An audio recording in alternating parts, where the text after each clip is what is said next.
For Claire, the cow, the big event of the year is only days away. And by all accounts, she's never been in better form. Cows generally have a crap at least 1 hour. Well, every hour? About every hour they have a crap. Why do they go so often? Probably the amount of food they eat. The villagers have already started placing bets on precisely where on the Fete showground Claire will perform, a tradition known as the Cowpat Lottery. One of my customers asked me, I was a local milkman in Bentley, and one of my customers asked me, was it true that I had to pet cow? And true enough, I did. And they asked me if it was possible for me to bring her down to the wreck for this cowpat lottery. People pay £1 a square.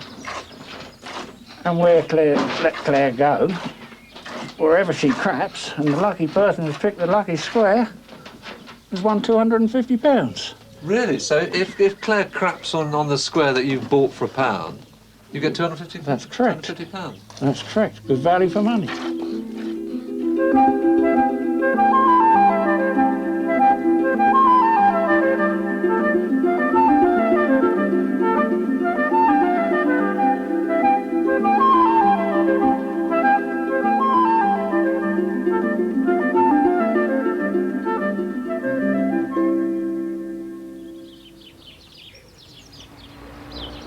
The place where you overhear the real gossip here isn't the church or the pub, but the village shop.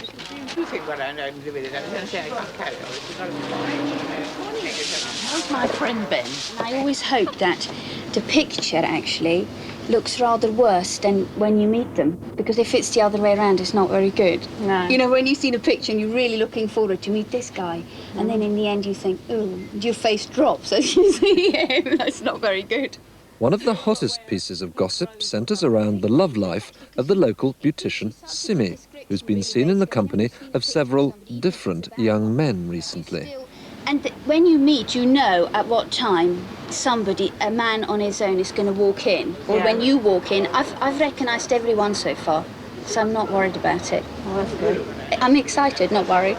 You know, really excited about thinking and hoping every time that it's something's going to come out of it. You know, that he's going to be the one. Love is the sweetest thing. What else on earth could ever bring such happiness? Do they still send you the pictures through first and all the details about them? Oh, yes, absolutely. Oh, right. Oh, I wouldn't want to go and date any other way. No. You know, I mean, without knowing what somebody looks like, guess what? In fact, Simmi's joined a dating agency. So far, she's been on 4 dates. None of them has worked out. About it, because you get really excited. Because when these details come through the door, you think, oh, good, another man to date. And then you go and you look at the thing. Sometimes it's a disappointment because I open the letter really slowly. Mm. You know, like, sort of like, oh, please let this be somebody really nice. And then I look at it and think, oh, no, you know, because perhaps I don't like the face. So do you ring them or do you... I can. Oh, right. I can ring them. But when they come through the door, they've usually chosen you. So that's a great confident booster. Why did you decide to go to a dating agency in the first place? I don't think we're here to be on our own. Live on our own and do everything for yourself. No, I very much would like to find somebody. But once you got to 34, I reckon it's very hard. When you've got your own life established and you've got a son, it becomes more and more difficult to go out and meet the sort of person who's going to fit into your system. And I've grown up so much and learnt so much that somebody else is going to have the same kind of thing, and it's not easy. It's when I was 20, it was dead easy because I obviously picked the wrong one. But when I got divorced, my one thing that really kept me going was that I'm being given a new lease of life, another chance to meet somebody that I could live my life with. It's being given that other chance. Love is the greatest thing. April brings the sweet spring showers, on and on for hours and hours. Farmers fear unkindly May, frost by night and hail by day. What? All right. Where's Jacob? Glade Farm. and Tony Holmes and his son Chris have an important decision to make.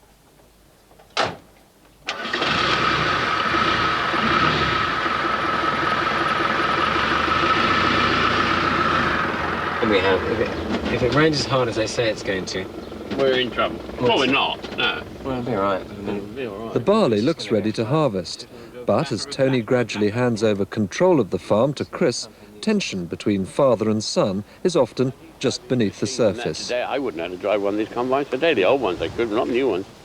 I'd be lost. He's coming up to scratch, though, is he? Nobody ever comes up to scratch, but he's doing very well. That's a compliment, then, isn't it? Well, exactly. I'll take that as a compliment, even if it's not. Nobody gets up to scratch, but I mean, you know. No, he's doing very well. Who actually makes the decisions about the running of the farm? Well, we both have a bit of an input. I usually say something and Dad disagrees, and then he says something and I disagree, and between the two of us we try and sort something out. I mean, it's not always like that. It works very well at the moment. I don't see him much. Oh no, if you can't get on together, one of you got to go, and it'll probably be me. I say, right, it's all yours. No, he's doing very well. And he's got a lot of young people around him as well, who are in this farming business now, more so than when I was around. A lot of his age group about, and they get on very well together. Presumably you have to give him a bit of space, don't you? You have to say... He has a lot of space. I do have a lot of space. And he's got his house he lives in on his own, which I never had. And that's half the battle. I do have, I mean, I really don't think that Dad and I could work together living under the same roof. Oh, you I think couldn't. we'd both go absolutely potty. You live in one of those little terraced houses opposite Tony's Yeah. house. So that's just about the right distance away from each other. Yeah, is it's good. Yeah, hedge isn't quite tall enough, but apart from that, it's just the right distance. Yeah, he can stand at his bedroom window and shout orders at me if he feels like it. Whether he listens is up to me. Farmers fear unkindly May, frost by night and hail by day. June just rains and never stops, 30 days and spoils the crops. In July the sun is hot, is it shining? No, it's not.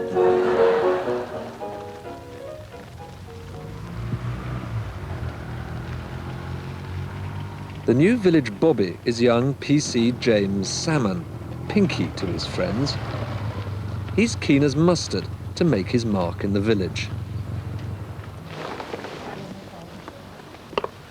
I was out there weeding the garden and this old car came up the lane and I saw two people in it.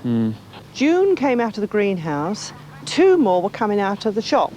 She came straight in there when they were all going and looked at the till. The till was leaning on its side and we looked inside and they'd emptied the till. Right.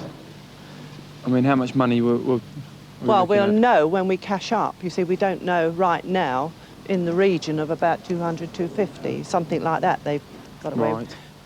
Recently, a spate of crime in the village is keeping him busy. Yet, ironically, there's a rumour going around that his job may soon be axed. And obviously, I mean, because they've obviously thought if they've been seen, then the registration number would have been taken.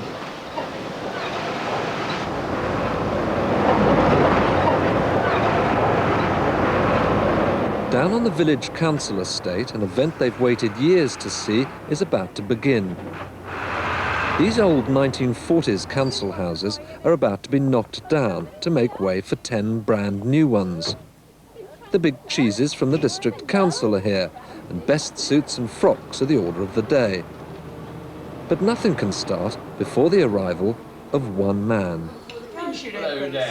Tony Holmes. Because as well as being the biggest farmer in the area, Tony's also chairman of the parish council.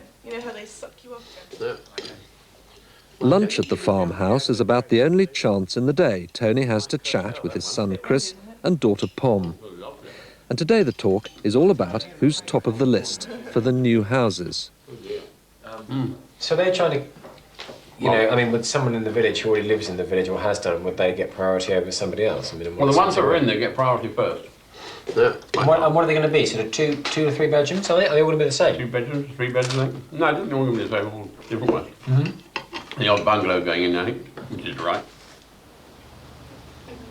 Down on the estate, they're all still waiting. Tony has a reputation of always being late for everything.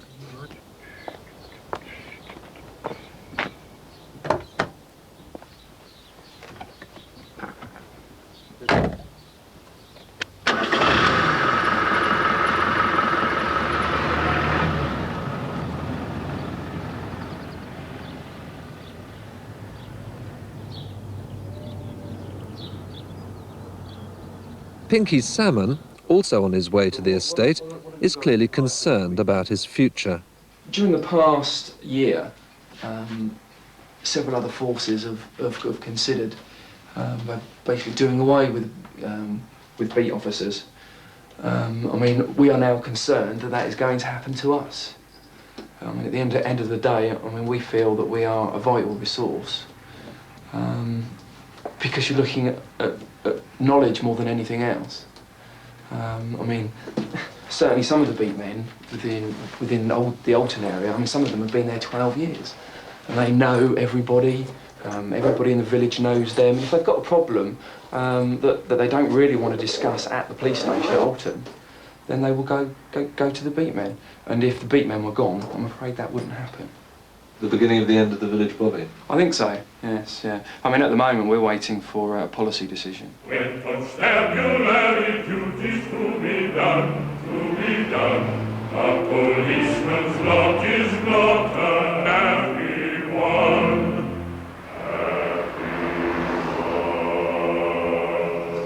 At last, Tony's arrived. As the nearest the village has to an elder statesman, it falls upon him to get the demolition officially underway. Bloody hole in that, got it wet. The hat's my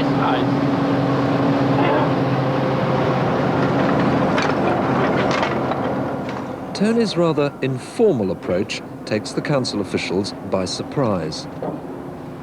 And since he's never operated a JCB in his life, there's a certain apprehension in the air.